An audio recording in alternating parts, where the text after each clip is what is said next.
겔라포, 마음챙김. 도시에 오신 것을 환영합니다. 안티 두바이라고도 불리죠. 거대한 유리 마천루, 슈퍼카, 화려한 네온 조명 대신 부탄은 자연과 어우러지는 도시를 만들고자 합니다. 강을 따라 이어지고 야생동물이 살 공간을 남기며 평화롭고 걷기 좋은 도시가 될 거예요. 하지만 작은 친환경 시범 사업은 아닙니다. 최첨단 기술이 접목된 수십억 달러 규모의 메가 프로젝트죠. 이 계획은 2023년 말에 발표됐습니다. 일자리를 만들고 새로운 아이디어를 촉발하며 현대적인 미래를 건설하겠다는 부탄 역사상 가장 크고 대담한 계획이죠. 겔라포 마을 근처에 건설될 예정이며 면적은 약 2,500제곱킬로미터로 싱가포르의 약 3배 크기입니다. 특히 흥미로운 건 도시 설계 방식이에요. 낮고 개방적이며 넓게 펼쳐지도록 설계됐죠. 가장 멋진 아이디어 중 하나는 9개의 다리인데요. 단순히 지나가는 게 아니라 실제로 그 위에서 살고 일하게 됩니다. 네, 각 다리는 도시의 완전한 한 구역으로 계획됩니다. 예를 들면 한 다리에는 새 국제공항이, 다른 다리에는 대학교가, 또 다른 다리에는 수력발전댐이 들어설 예정이에요. 거기서부터 도시는 지형을 따라 11개의 긴 리본 모양 구역으로 펼쳐집니다. 35개의 강과 개울을 가로막지 않고 자연스럽게 감싸도록 설계됐죠. 자, 도시를 가로지르는 강 하면 보통 홍수가 떠오르잖아요. 맞아요. 여기서도 실제 우려사항입니다. 하지만 똑똑한 점은 이 계획이 강에 맞서지 않고 함께한다는 거예요. 물가를 따라 언덕에서 계곡으로 내려가는 계단식 논을 만들 계획입니다. 이 계단식 논은 홍수를 늦추고 막아주죠.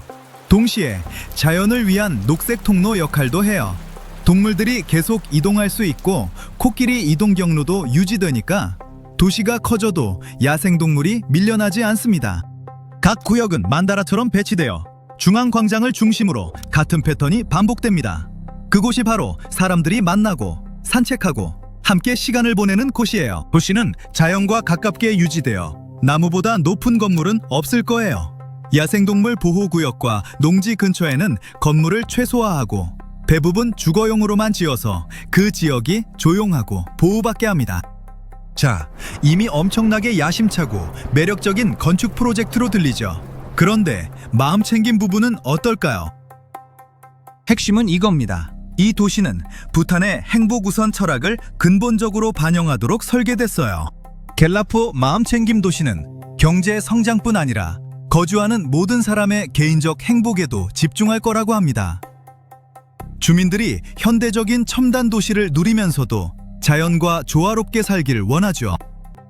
그리고 이를 실현하기 위해 꽤 독특한 것들을 계획하고 있어요. 주민과 방문객들은 명상과 휴식을 위해 특별히 설계된 녹지 공간에서 쉴 수 있습니다. 커뮤니티 활동, 생태 관광, 그리고 여유를 즐길 다양한 방법이 마련될 거예요. 음식은 완전 유기농이 될 예정이고 전기는 재생에너지에서 얻으며 도시 전체가 자동차가 아닌 자전거와 도보를 위해 설계됩니다. 눈치채셨겠지만 이건 작은 친환경 실험이 아닙니다. 물론 두바이처럼 화려하거나 첨단으로 보이지 않는다고 저렴한 건 아니에요. 예상 비용은 약 1,000억 달러입니다. 네, 10억이 100개요. 그런데 왜 이렇게 많은 돈을 쓰냐고요? 정말 그만한 가치가 있을까요?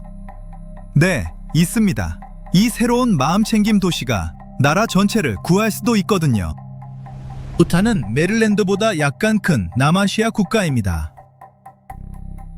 인구는 80만 명이 채 안 되고 국토의 약 70%가 숲으로 덮여 있어요. 많은 사람들이 히말라야 속에 숨겨진 샹그릴라라고 부르는 아름다운 오지입니다. 부탄은 천둥, 용의 나라, 행복의 왕국으로도 알려져 있는데 다 이유가 있어요. 이 나라는 국민 총행복, 즉 GNH라는 것으로 발전을 측정하기로 유명합니다. 기본적으로 돈과 GDP는 2차적이에요. 정신적 행복, 문화 보존, 환경 보호가 우선입니다. 부탄에서는 학교와 병원이 무료이고 행복은 단순한 개인적 감정이 아닙니다. 국가 목표이자 최우선 과제죠. 그리고 이 나라를 특별하게 만드는 건 이것만이 아니에요. 17세기에 통일된 이후로 부탄은 외부 영향을 최소화하며 정체성을 지키고 번영하기 위해 모든 노력을 해왔습니다. 1970년대까지 관광객 입국을 허용하지 않았고 TV는 1999년에야 들어왔어요. 사실 같은 해에 부탄은 비닐봉지를 금지했고 전 세계 뉴스에 보도됐죠. 그래서 세상이 아무리 빠르고 첨단화되어도 이 나라는 여전히 평화롭고 변함없이 느껴집니다. 방문객들은 마치 다른 시대로 들어간 것 같다고 말해요. 큰 이유 중 하나는 건축인데 대부분 건물이 여전히 전통 양식으로 지어지거든요. 자연과 조화롭게 살기 위한 독특한 규칙도 있어요. 예를 들어 아름다운 산으로 둘러싸여 있지만 등반이 금지되어 있습니다. 산이 신성하게 여겨지고 신들의 거처로 보이기 때문이죠. 그들에게 자연은 정복 대상이 아니라 존중하고 보호해야 할 것입니다. 하지만 이 동화 같은 왕국이 현대 세계를 만나면서 상황이 바뀌었습니다. 부탄이 지구에서 가장 행복한 나라 중 하나로 여겨지지만 전례 없이 많은 사람들이 떠나고 있어요. 더 나은 기회를 찾아 해외로 이주하고 많은 이들이 돌아오지 않습니다.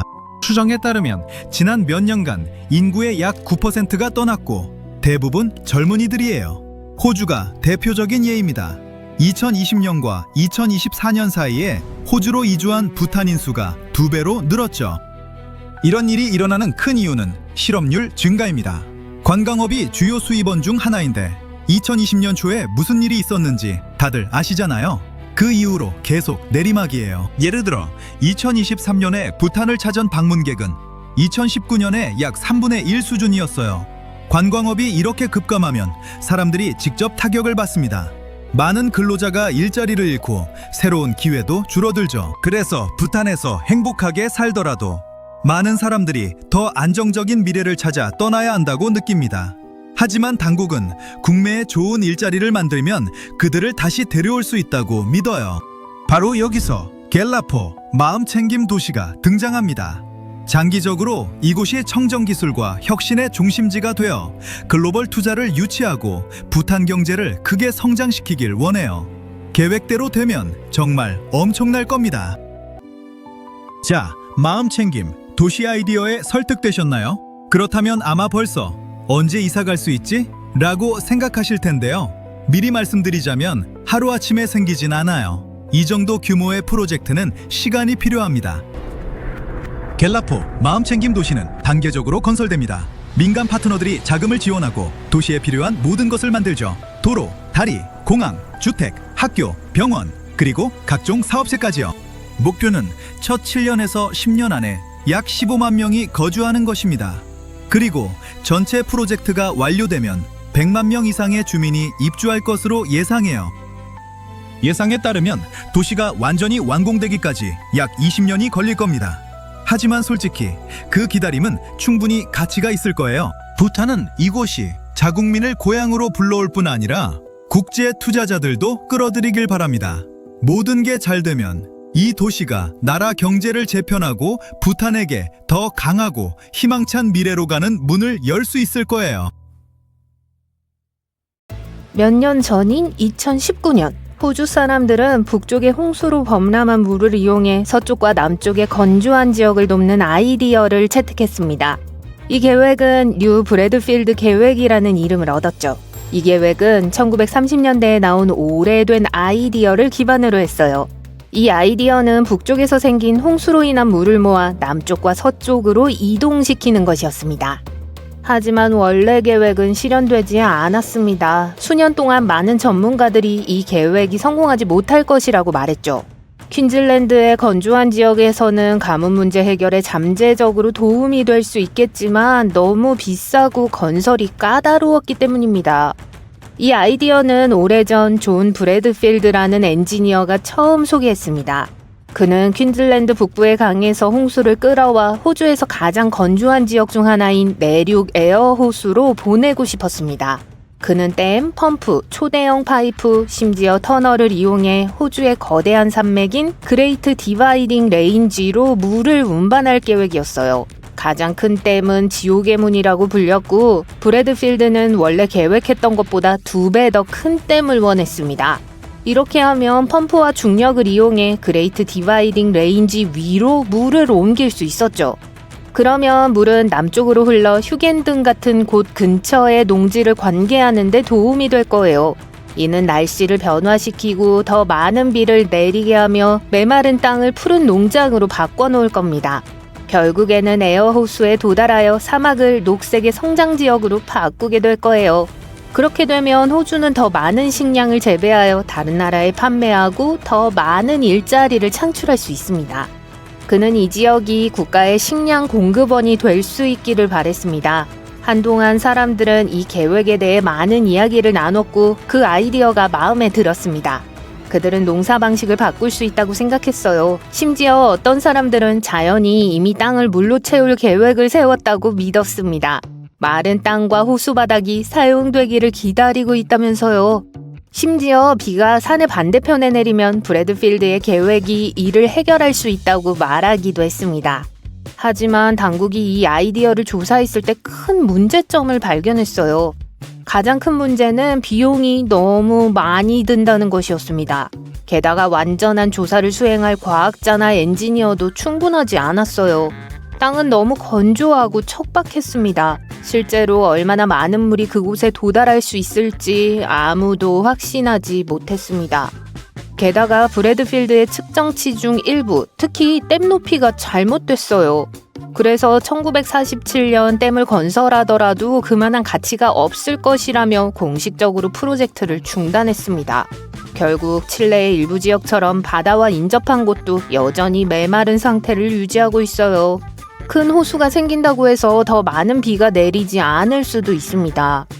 그런데 2019년 한 정당이 이 아이디어를 뉴 브래드필드 계획이라는 업데이트된 버전으로 다시 가져왔습니다. 그들은 이 제도를 다시 시도하고 싶었지만 더 잘 작동하도록 몇 가지를 변경했어요. 계획에는 다음과 같은 단계가 포함되었습니다. 사우스 존스톤, 툴리, 허버트, 버데킹 강에서 물을 취하는 것이었어요. 지옥의 문 댐이라는 큰 댐을 이용해 물을 저장하는데 이번에는 원래 계획보다 댐의 높이를 2배로 높이려고 했어요. 많은 펌프를 사용하는 대신 중력을 이용해 터널을 통해 물을 흐르게 하기로 했죠. 물을 산 아래 퀸즐랜드 남부의 워레고 강으로 옮깁니다.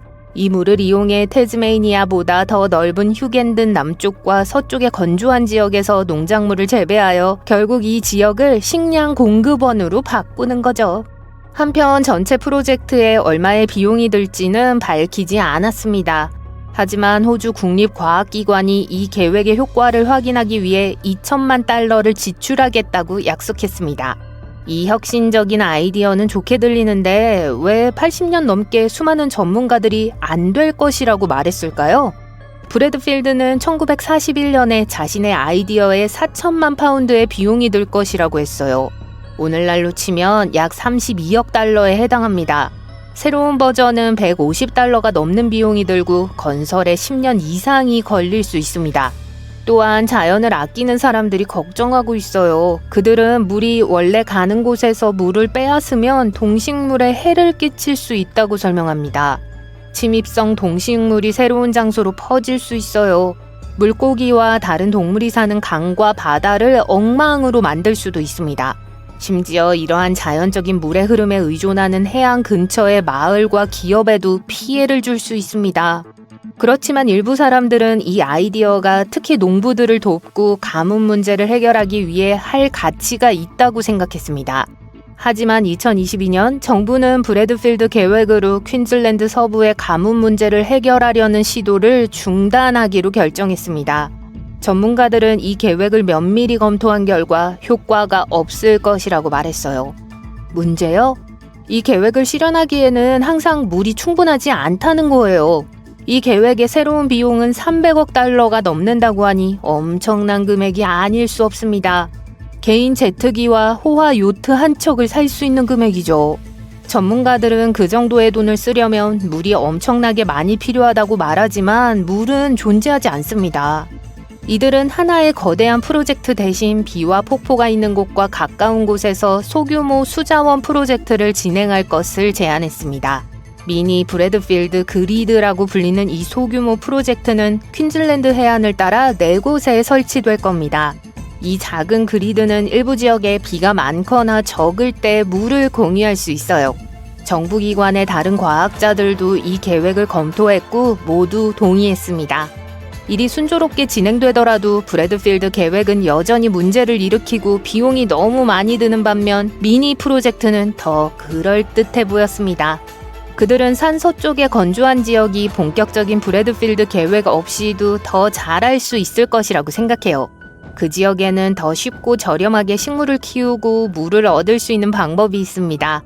그래서 큰 계획은 취소되었고 지금은 물과 농사를 돕기 위한 더 똑똑하고 작은 아이디어를 찾고 있어요. 이 문제는 매우 시급합니다. 호주는 매우 건조한 지역으로 실제로 사람들이 사는 가장 건조한 곳 중 하나예요. 가뭄이 들면 주변에 물이 많지 않아요. 이는 농장에서 식량을 많이 재배하지 못한다는 것을 의미하며 많은 문제를 일으킬 수 있습니다. 앞으로 가뭄은 더 자주, 더 심각하게 발생할 가능성이 높아요. 그렇기 때문에 지금부터 대비를 시작해야 합니다. 전문가들은 가뭄 회복력 미션이라는 프로젝트를 통해 앞으로 가뭄에 더 잘 대처할 수 있는 방법을 찾기 위해 노력하고 있습니다.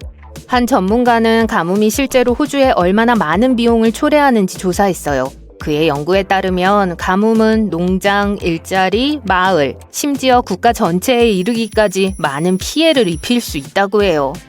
오랫동안 비가 오지 않으면 일부 마을에서는 실제로 물이 고갈될 수 있습니다. 이를 데이 제로라고 하는데 물이 남아있지 않아 집의 수도꼭지가 잠기는 상황을 말해요.